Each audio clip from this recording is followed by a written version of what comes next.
Mirëmëngjes, Zezi. Si u zgjove sot? Mirëmëngjes.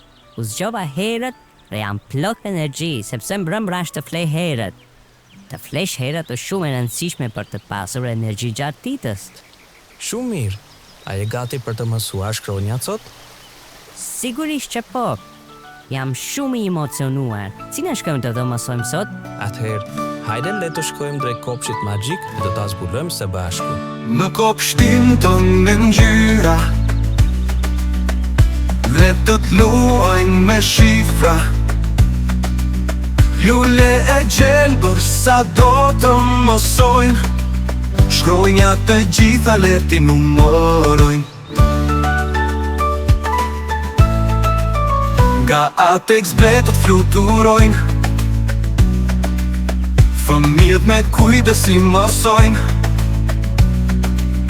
Numra në qell shkruan me mjalt, letrat dhe shifrat bëhen një vals. Le të qajnë qdo lule, fëmijët që shinë si zogi pyllit.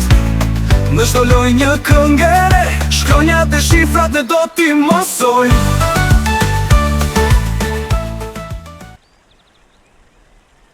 Zezi, na tregon pak si të vajte fluturimi sot. Sot ishte një fluturim interesant.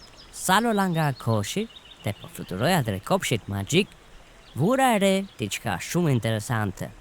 U ula mbi një deg të hollë, sepse era frynte dhe më pëlqen të dëgjoj frishfërimin e gjetheve. Aty afër, një melimang e vogël pëthurte rrjetën e saj. E ho si fije floku, por aq e fort sa as era nuk e shqiste. A e dini se marimangat janë ndërthuesit më të mira në natyrë? Ato ndërtojnë rrjeta për të zënë ushqimin dhe bëjnë këtë punë pa shkumës, pa vizore, por me talent të lindur. Rrjeta e saj ishte aq e bukur sa dukej si një dantel që mund të vishej nga një princesh në kyll. Pak më tej, një zog i vogël shumë çesharak me puplla blu, po përpiqej të mësonte të fluturonte. Ai nuk dinte akoma mirë të fluturoj, por përpiqej me gjithë guximin e tij. Mami i tij e priste mbi një deg dhe i inkurajonte. Ti mundesh, ti mundesh, ti mundesh. Dhe ai pas disa rënjesh në tokë, më në fund fluturoi disa hapa, e gjithë pyet duart rokiti. E mendova me vete, edhe ne, si ky zog i vogël, kur përpiqemi dhe nuk dorëzohemi, mund të arrijmë gjithçka. Dhe si marimanga, nëse përpiqemi çdo ditë, pak nga pak, me durim dhe dëshirë, mund të krijojmë diçka të bukur. Pas ke vëretur disa gjëra sot, Zezi, me të vërtet një ditë interesante për ty. Oh, Zezi, më duket se Lulja është gati na tregoj shkronjën e radhës. Hajde ta shikojmë nga afër. E janë i fëmijë, të shohim surprizën e sotshme.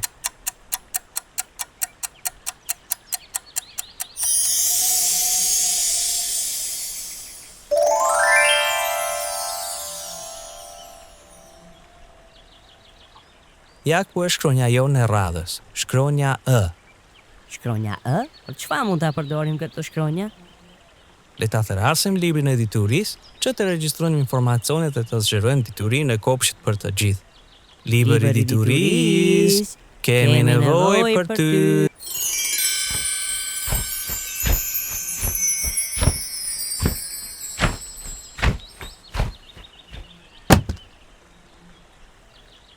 Tani, le të mbajmë shënime. Sot Lulja magjike na shfaqi shkronjën Ë. Cilat shkronja i shuajmë të para, fëmijë? Shumë bukur, shkronjat e shtypit. E cilën shkronjë nga shkronjat e shtypit e shuajmë të parën? E sakt, shkronjën Ë të madhe të shtypit. Kjo është shkronja Ë e madhe e shtypit. Tërsa tani vijon, pikërisht, jeni shumë të zgjuar fëmijë. Shkronja Ë e vogël e shtypit. Shkronjat e shtypit i mbaruam, por shkronjat e radhës cilat janë? Po pra, shkronjat e dorës. Dhe së pari e shkruajmë shkronjën? Shumë bukur, shkronjën Ë të madhe të dorës. Kjo është shkronja Ë e madhe e dorës dhe në fund në angeli të shënojmë. Po, shkronjën Ë të vogël të dorës. Kjo është shkronja Ë e vogël e dorës. Ëmbëlushi bën, pat pat pat, Zezi vogël pse u lag. Sa me qef që në kësot ëmbëlush, na erdhe duke këmduar. Përshëndetje, jam shumë e qef sepse po mësoni shkronjën ë, si emri im, ëmbëlush. Oh, ke të drejt, por na trego pak se pse të kanë quajtur ëmbëlush?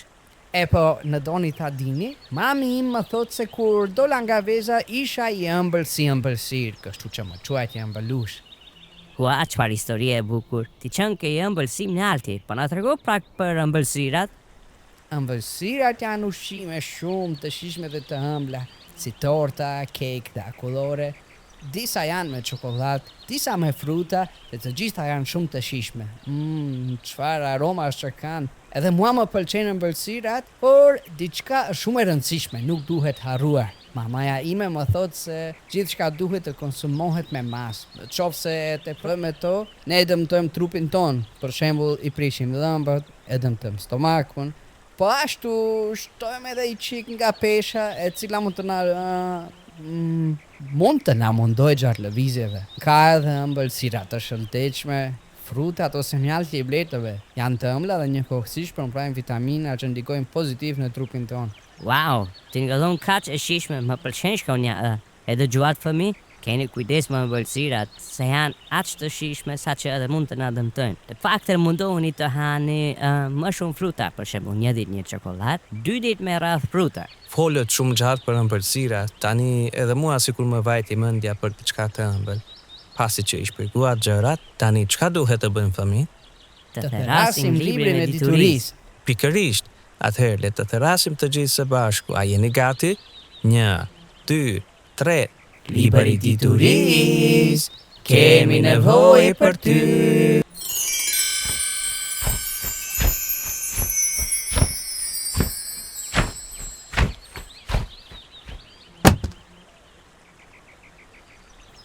Fëmijë, më tregoni fjalën e parë që mësuam.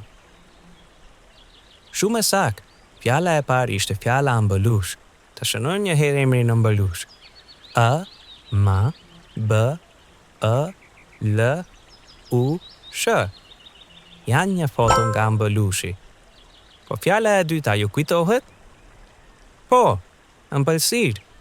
Le ta shënojmë fjalën ëmbëlsir. A, m, b, ë, l, s, i, r, ë. Ja dhe një foto nga ëmbëlsirat. Mendoj se i shuajtëm të gjitha informacione. Tani mund ta mbyllim librin dhe kushdo që dëshiron të mësojë shkronjën ë, mund ta therras librin e diturisë. Sa gjëra të bukura që mësova sot. Jo vetëm që më filloi dita interesante, po pastaj edhe u ëmbëlsua nga ëmbëlushi me shpjegimet e tij për ëmbëlsirat.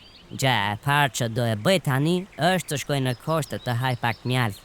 Mirupafshim fëmijë. Mirupafshim Zezi, shihemi herën tjetër. Mirupafshim ëmbëlush dhe kujdes me ëmbëlsirat se mos na bëhesh rumbullak. Aha, mos ki merak se unë haj më shumë fruta dhe me raste ëmbëlsira tjera. Mirupafshim.